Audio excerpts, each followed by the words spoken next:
শাহরুম মুবারক, রমজানুল মুবারক হলো এটা বরকতময় মাস। তুফতাহু ফীহি আবওয়াবুল জিনান, যে মাসের সম্মানার্থে আল্লাহ বেহেশতের দরওয়াজা সমূহ খুলে দেন।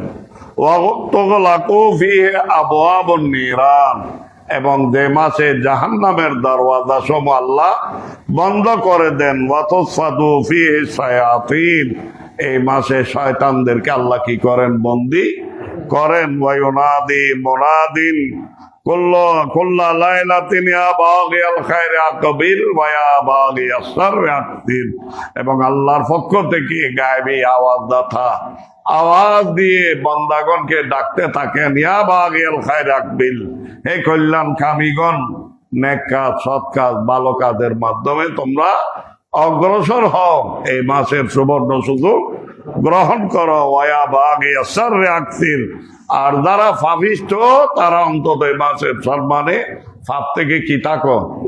বিরত থাকো। গুনার থেকে, পাপ থেকে, অন্যায় থেকে, নাফরমানি থেকে দূরে থাকো।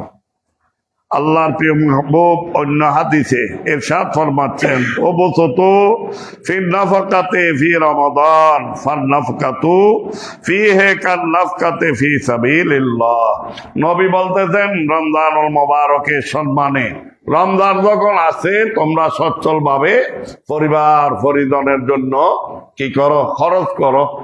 উন্নত মানের সেহরি, উন্নত মানের ইফতারি, ভালো আয়োজন। এটা অন্য মাসে যদিও অতিরিক্ত করা হলে অপচয় হয়, কিন্তু রমজান অপচয় হবে না। ইবাদতের উদ্দেশ্যে, রোজা রাখার উদ্দেশ্যে সচ্ছল ভাবে খরচ করো, এবং উন্নত ব্যবস্থাপনা যে খরচ হবে এটা অপচয় হবে না। কান্নাফকাতু ফি সাবিলিল্লাহ, এটা আল্লাহর রাস্তায় খরচ করার সওয়াব মিলবে। বড় করে বলুন সুবহানাল্লাহ। আল্লাহর রাস্তায় খরচ করার সওয়াব, বড় করে বলুন সুবহানাল্লাহ। রব্বুল আলামিন আসন্ন 30 দিনের মেহমানকে সম্মান করার এটা আমাদের ইমানি দায়িত্ব, ইমানি ফরজ।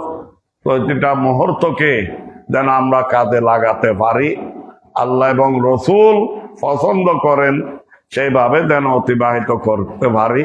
কারণ জীবনের শেষ হতেও পারে অনেকের জন্য। এই সুবর্ণ সুযোগ যাতে অবহেলায়, অলসতায় আমরা হারিয়ে না ফেলি। আল্লাহ যেন আমাদেরকে শক্তি আর তৌফিক দান করেন। সামনের দিকে যেন আমরা ইবাদতের পাল্লা বাড়ি করার জন্য মাহে রমজানের প্রতিটা মুহূর্তকে কাজে লাগাবার জন্য আল্লাহ তৌফিক দান করেন। আমিন। আপনারা প্রতি জমা